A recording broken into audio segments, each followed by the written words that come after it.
E, Mauro, eu já vou te perguntar pelo seguinte, porque essa freguesia do Vasco com o Flamengo, ela, de verdade, tá? E aí não é aqui, com todo respeito ao Vasco, é constrangedor, sim. Você ter 32 jogos desde 2017 contra o seu maior rival vence 19 e você vence só 2, é constrangedor para a história que tem o Vasco da Gama. E outra, Mauro, o segundo tempo parecia treino para o Flamengo, me desculpa, parecia treino, só o Flamengo jogava no segundo tempo. O Vasco não jogava mais no segundo tempo, chegou a ter uma esperança ali com o gol, né?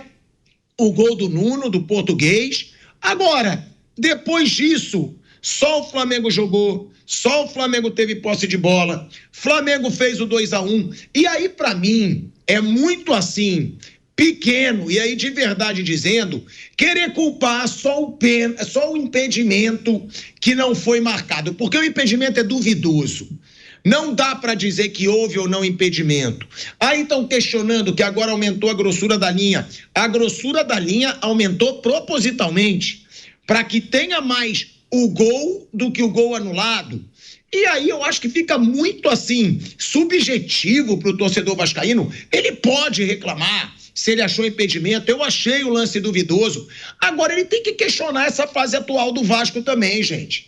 Não dá para ficar falando só do impedimento quando o Vasco de novo é inferior ao Flamengo, quando o Vasco de novo não faz frente ao Flamengo, e é um Flamengo, Mauro, que chega a 22 jogos de invencibilidade. Esse é o Flamengo do Felipe Luiz. É ofensivo, joga para frente. Ontem mesmo eu achei que ele ia botar um time mais misto, né? Pela situação do jogo, mas botou o time titular, né? Não tirou os jogadores titulares, não poupou, botou para jogar. E um Flamengo, Mauro, que claro, a rivalidade com o Vasco ela vai ser eterna, mas é uma rivalidade que vai se apequenando por essa freguesia surreal que a gente vem tendo no Rio de Janeiro, Mauro. Boa tarde. Isso já não é mais uma novidade, acho que a grande questão que envolve aí esses confrontos, nesse pacote de jogos, foram 3 jogos entre Flamengo e Vasco, 3 derrotas do Vasco. É a maneira como o Vasco perde, o Vasco não consegue competir, ele consegue até competir durante pedaços do jogo, né? Partes do jogo, mas depois ele vai definhando fisicamente, tecnicamente.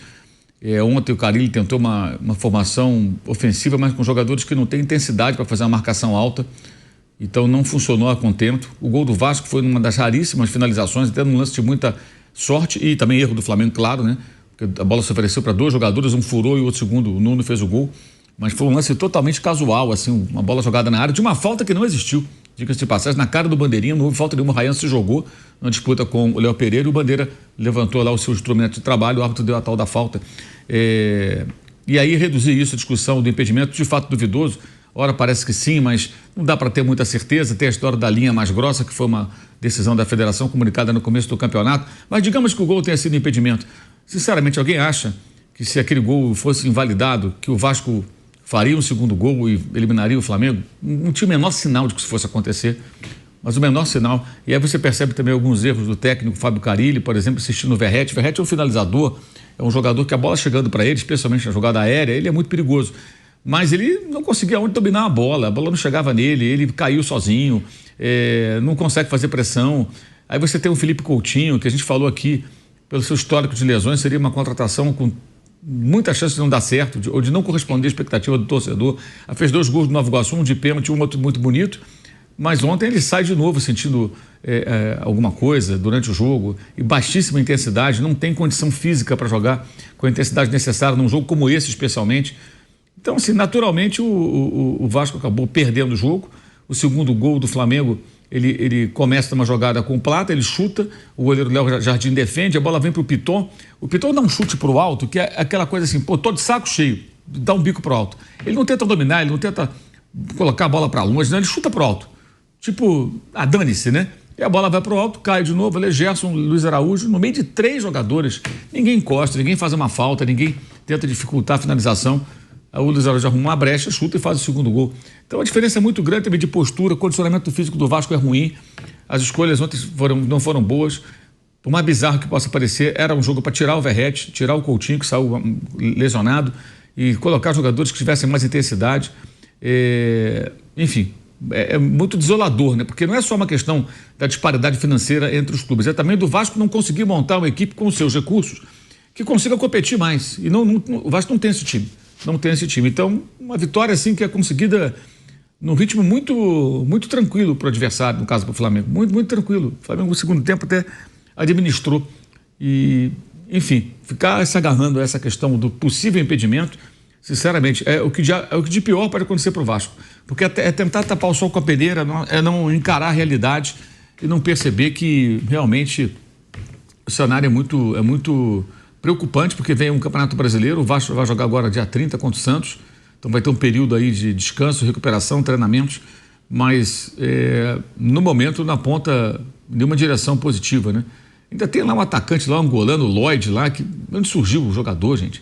O cara fez uma live, queria jogar no Vasco, contrataram o cara, não parece ter a menor condição. O número do português até que é interessante, fez o gol e foi uma partida até interessante dele, enquanto o Vasco conseguiu jogar, mas tem muita coisa errada no Vasco e o cenário realmente é muito desolador, porque se você comparar o Vasco contra o Flamengo e o Botafogo mesmo antes de ser SAF e o Fluminense principalmente, que também tem dívidas e problemas sérios, esses conseguem competir com o Flamengo, o Fluminense especialmente, e o Vasco não. O Vasco praticamente só perde. Se você pegar os 20 últimos jogos, são 15 vitórias do Flamengo, 3 empates, 2 vitórias do Vasco. É um negócio bem bizarro mesmo, ou seja, pega o recorte de 32 jogos, 20 jogos, 40 jogos, o Vasco está sempre atrás. Se pegando 40 jogos, você vai voltar em 2015, voltar uma década. Também tem uma diferença grande de número de vitórias. Então é realmente algo que vem digamos assim, se perpetuando sem uma perspectiva positiva para o Vasco. E é preciso que os vascaínos, o clube, o presidente, as pessoas tentem encontrar soluções lá dentro, porque é bem desolador o cenário e infelizmente, assim, um clássico dos mais tradicionais em campo não parece clássico, até pela presença da torcida do Vasco, que sempre foi uma torcida que compareceu em bom número, né, no Maracanã, nos clássicos contra o Flamengo. Ontem até tinha mais gente do que no jogo anterior, lá na Taça Guanabara, que o Flamengo também venceu, parecia ter mais gente, mas mesmo assim um público bem pequeno para o tamanho da torcida do Vasco, porque o torcedor deve estar meio cansado, né? Além de ter que vencer por 2-0 ontem, ele, em sã consciência, sabia que a possibilidade ela era meramente teórica, né? Muito pequena e mesmo fazendo 1-0, o Vasco em nenhum momento parecia ser capaz de vencer por 2 gols, né? De ficar o tempo todo sem tomar nenhum gol e marcar mais um. Mas enfim, se alguém quiser se iludir atribuindo a arbitragem, sinceramente, eu acho que é a pior postura possível para o vascaíno hoje, que aí é não assumir os problemas, não encarar a realidade e ficar tentando se enganar. O Mauro deu uma declaração, né, que vale o debate, que em campo está cada vez menos clássico, né? Ele disse isso e é uma coisa, Flávio Prado, que você falou aqui algumas vezes. Eu acho muito complicado, né, quando você fala de clássico, porque realmente é um jogo grande, são 2 torcidas gigantes, tem rivalidade envolvida. Agora, a gente tem que ser sincero aqui. Não dá pra gente ficar querendo mentir pro torcedor vascaíno, como fazem muitos programas, pra ficar tendo filminho feito com todo mundo. Porque eu acho que até o torcedor vascaíno, que é aquele que gosta da verdade, ele tá percebendo que tá perdendo peso de clássico, gente. São 32 jogos e 2 vitórias do Vasco. E é o que o Mauro falou aqui. Dentro de campo vai perdendo cada vez mais aquele peso do clássico. A gente vai falar da polêmica, óbvio que a gente vai falar do impedimento, se houve ou não impedimento do Bruno Henrique. Agora, eu acho que o torcedor do Vasco hoje devia estar mais falando era, cara, por que meu time se apequena tanto quanto o Flamengo? Por que o meu time tem uma folha salarial alta? Porque isso a gente tem que dizer. Essa folha salarial do Vasco não é baixa, gente. E o time é horroroso. O time é horroroso, o time não ameaça, saiu um gol ali de bola parada, depois disso, só o lance final da partida, que o Flamengo já tinha diminuído o ritmo e teve aquele chute ali no último minuto do Vasco, mas que não mudaria a classificação ou não do Flamengo. Agora, Flávio, é um Flamengo que se agiganta a cada dia, né? É um Flamengo que é bicampeão de Libertadores nos últimos anos, bicampeão brasileiro, campeão de Copa do Brasil, bicampeão de Copa do Brasil. E o seu grande rival vai sim se apequenando pela situação bizarra que vive. Agora, essa freguesia, Flávio, é mais do agigantamento do Flamengo, que está ficando muito à frente, ou é um Vasco se apequenando, ou as duas coisas? E outra, assusta ver um clássico com 32 jogos nos últimos 8 anos, com só 2 vitórias do Vasco? Bom, boa tarde, Pelhado, boa tarde, amigos. A coisa é assim, se você quiser ser realista, você tem que partir do seguinte: o que o Vasco já conseguiu faz dele uma equipe super importante, claro. Uma das proezas do Vasco é ter sido o primeiro time do Rio de Janeiro a aceitar negros na sua equipe. Tem uma história fantástica. Teve o Expresso da Vitória nos anos 40, base da seleção da Copa de 50, que foi uma seleção extraordinária. Enfim, o Vasco tem uma história maravilhosa. Nos tempos recentes, ganhando campeonatos brasileiros, tudo isso ninguém vai tirar. O estádio de São Januário foi o primeiro a ser o maior estádio da América. Tem uma série de coisas que o Vasco tem para contar. Ok, história. Hoje, data hoje, que não é tão hoje assim, já vem de algum tempo. O Vasco tem sofrido alguns rebaixamentos. O Vasco não melhora. Contrata uma empresa para ser o seu parceiro, para ser o seu proprietário, acerta, né, com essa empresa, e é uma empresa que vai à falência. E o outro time está estabilizado. O outro, claro, estou citando o Flamengo, que é o que está sendo citado aqui, está estabilizado. Quando você está estabilizado financeiramente, você vai cada vez crescendo mais. Você estabilizou, você criou a raiz, a árvore vai ficando cada vez maior. Isso é natural, está acontecendo com o Palmeiras aqui também. Você vai ficando cada vez maior, cada vez maior. O Real Madrid não para de crescer, está estabilizado, ele vai crescendo, crescendo, crescendo. O outro para e começa a cair. A distância vai ficando enorme. Então, sempre que jogarem Vasco e Flamengo, alguém vai dizer que é clássico. Mas se você tiver bom senso dentro de campo, não tem clássico. Não tem equilíbrio. O clássico, eu entendo como tem uma série de fatores, tem história e tal. Pela história, é clássico, tá bom. Mas é um clássico da história. Porque em campo não tem jogo. Se não tem jogo, por que eram clássicos? Que eram jogos equilibrados, de equipes iguais, de equipes parelhas, onde você teria um equilíbrio maior. Hoje não existe isso, e já faz algum tempo. Então você pode forçar a barra dizendo que é clássico baseado na história. Ok, eu vou concordar. Mas se você for colocar os dois times, você sabe que não tem disputa. A partir do momento que não tem disputa, deixa de ser clássico. E vai cada vez ficando mais claro isso. Você vai perdendo esse tipo de impacto. Quando joga Vasco e Flamengo, você sabe que a menos que aconteça uma coisa muito excepcional, o Flamengo vai ganhar o jogo. Se der uma zebra muito grande, dá um empate. E muito eventualmente, o Vasco vai conseguir alguma coisa. Então não é clássico. Clássico é quando a coisa vai jogar Palmeiras e Flamengo. Você não sabe quem vai ganhar. Seja onde for, no Rio, em São Paulo, é pau a pau. Botafogo até o ano passado, Botafogo e Flamengo, é pau a pau. Botafogo e Palmeiras, é pau a pau. Você não sabe quem vai ganhar o jogo. Agora, quando você já sabe previamente qual vai ser o resultado, a possibilidade é enorme do resultado favorecer uma equipe, e as estatísticas mostram isso, você perde o sentido de clássico. Então, ainda usamos a palavra clássico pela história do Vasco, que é espetacular e inegável. Mas, rigorosamente dentro de campo, nem clássico é mais. É jogo de um time só. E o Flávio falou isso, né? O Flávio falou antes, então eu tenho que reconhecer. Isso eu não falei, não. Que o Flávio falou, 0 chance do Vasco passar pelo Flamengo. Ele falou isso antes do primeiro jogo. Eu não achava 0 chance, não. Achava ali 15%, de chance. Agora, é uma situação que se o torcedor do Vasco, ele fica puto, ele fica brabo quando ele escuta isso, cara, ele não leva as coisas de uma forma séria na realidade. Porque se o torcedor do Vasco ele fica bravo com a gente que fala hoje que esse clássico está perdendo muito do seu peso, cara, ele não é vascaíno de verdade. Porque o vascaíno de verdade ele tem que estar questionando a atual fase do clube dele. Cara, não dá pro vascaíno levar na normalidade ele ter 2 vitórias nos últimos 32 jogos. Não dá. O vascaíno não tem. O vascaíno mesmo, ele não acredita mais tanto. A gente viu o público no estádio Newton Santos no jogo que era o mando do Vasco. Não tinha ninguém no estádio. Ontem ainda foi numa situação um pouquinho melhor. O Vasco de torcida. Agora, essa situação do Flamengo, Bruno Prado, porque o Flamengo vai se agigantando. O Flamengo vem construindo uma freguesia aí sobre o Vasco surreal.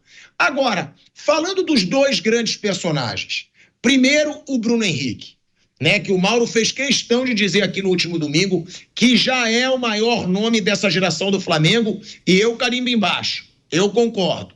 Porque o Bruno Henrique hoje é maior que o Gabigol para a história do Flamengo. Primeiro, que ele continuou no clube. Segundo, que ele foi tão importante quanto o Gabigol em grande parte das conquistas. E ele nunca desrespeitou o Flamengo. Ele nunca se achou acima do Flamengo como o Gabigol já se achou. Eu, ao contrário do Mauro, eu discordo um pouco do Mauro, que eu ainda acho o Gabigol muito ídolo. O Mauro acha que ele queimou muito a imagem dele, como muitos flamenguistas. Agora, Bruno Henrique, para mim, e isso eu concordo com o Mauro, já está bem acima do Gabigol. Mas além disso, Bruno, de idolatria, que eu vou perguntar para o Mauro, mas também do que esse cara impressiona.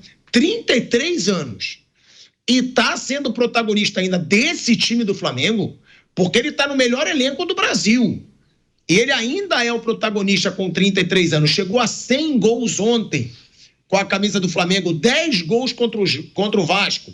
É o carrasco do Vasco, é o rei dos clássicos, é o cara que cresce em jogo decisivo. O que falar do Bruno Henrique?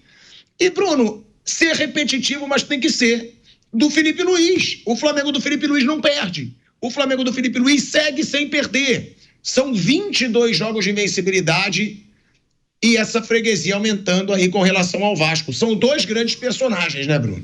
São sim. O Bruno Henrique do clube desde 2019 e depois de uma lesão grave continua jogando bem, continua sendo decisivo, cada vez mais um jogador centralizado, né? Cada vez mais jogando por dentro e não pelo lado. Ele pode ainda jogar pelo lado, mas acho que por dentro vai ser a sequência da carreira dele aí, essa parte final da carreira dele, até para alongar um pouco mais, eu acho que vai ser jogando mais por dentro, ali mais perto do gol, com espaço para correr. Ele não é um pivô, não é um cara que vai jogar de costas, não é um cara que vai ficar só dentro da área. Ele é diferente do Pedro, por exemplo, né, que é um outro jogador do elenco. Então o Bruno jogando mais pelo meio, eu acho que ele vai ter uma carreira ainda de bom nível por mais alguns anos. E ele é um cara decisivo, sempre foi no Flamengo. É um jogador que está na história do clube, é um cara muito grande na história do Flamengo. Ele, Arrascaeta, Gerson, o Gabigol também, acho que é um cara gigante aí na história do Flamengo. Esses caras vão ser lembrados para sempre, né? Que até mais depois que param, né? Porque quando o cara tá jogando ainda tem cornetagem quando perde. Depois que para, aí você não perde mais jogo quando você para de jogar. Aí o tamanho real do cara aparece mesmo. E ele vai ser até maior do que as pessoas acham hoje, né? Apesar que hoje é um dia que ele está sendo exaltado, porque ontem ele jogou bem, mas vai ter jogo que ele vai perder e vão questionar.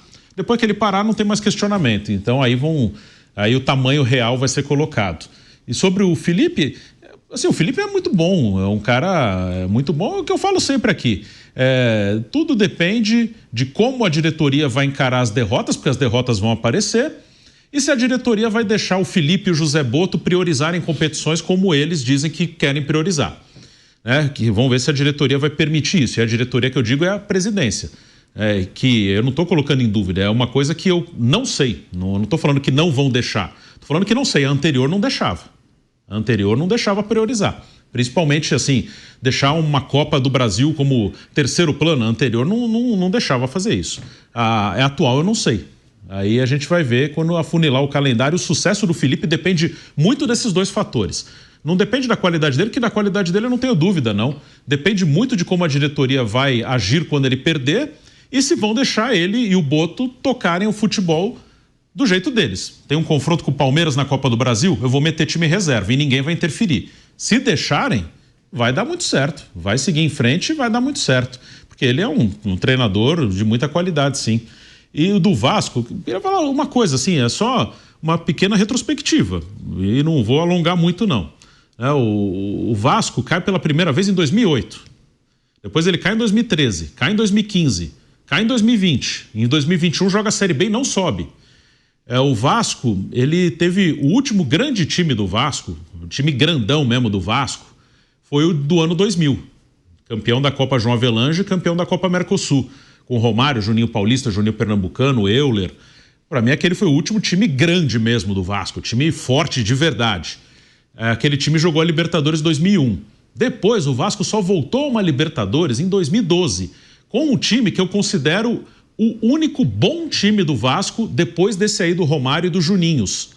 É o de 2011, 2012, é o único time bom do Vasco. Eu não coloco como um grande time, mas coloco como um time bom. E para mim é o único, de 2000 até 2025. É aquele lá de 11 e 12, que foi campeão da Copa do Brasil, vice-brasileiro, que caiu pro Corinthians naquele gol do Paulinho. Tinha Dedé, né? Dedé, Diego Souza. É esse time aí. Ramon, Éder Luiz, né? Fernando Praz, Fagner.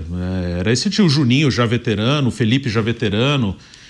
Para mim esse foi o único time bom do Vasco, depois daquele time do Romário, do Juninho Paulista e do Juninho Pernambucano. E aí, depois disso, o Vasco só jogou uma Libertadores em 2017, não, em 2018, né? No campeonato de 17 ficou em sétimo, aí foi para uma pré-Libertadores, passou e caiu na fase de grupos. Foi isso, né? Uma Libertadores depois desse time aí, do Diego Souza, do Fagner, do Praz e do Dedé, que caiu na fase de grupos. Então, assim, a realidade é essa. E para recuperar isso, é claro que não é fácil, mas não tem muitos caminhos. Um é o caminho do Flamengo e do Palmeiras, cada um do seu jeito, cada um com a sua particularidade, mas que por anos aceitaram não ser competitivos para arrumar a casa e estão colhendo frutos aí há anos. Há muitos anos são os times que estão sempre brigando pelos títulos. Às vezes alguém briga com eles, mas já está em quase uma década que eles estão quase sempre brigando pelos títulos. Esse é um caminho. O outro caminho é arrumar um dono rico e torcer para que o projeto do cara seja ganhar título. Em algum momento o cara vai querer o lucro do que ele investiu, mas eu acho que o Vasco, o Cruzeiro e o Botafogo, quando partiram para a SAF, partiram porque não tinha mais saída. E a outra possibilidade aí não é a longo prazo, é às vezes encaixar um time, que aí passa muito por sorte também. Mas aí não é longo prazo. Você encaixa o time 1 ano, 2 anos, depois não consegue mais, porque você não tem dinheiro para manter, os caras vão sair porque vão ter proposta boa ou vão envelhecer. Um que encaixou um time, Fluminense, 22, terceiro do Brasileiro, 23, campeão da Libertadores. Em 24, não aguentou, brigou para não cair. Os caras já eram um time mais velho, os caras caíram, não aguentaram. Nesse momento o Inter tem um bom time. O Inter conseguiria ter um time bom por 4, 5, 6 anos? Difícil, pela situação financeira do clube. O São Paulo encaixou um time 1 ano e ganhou a Copa do Brasil.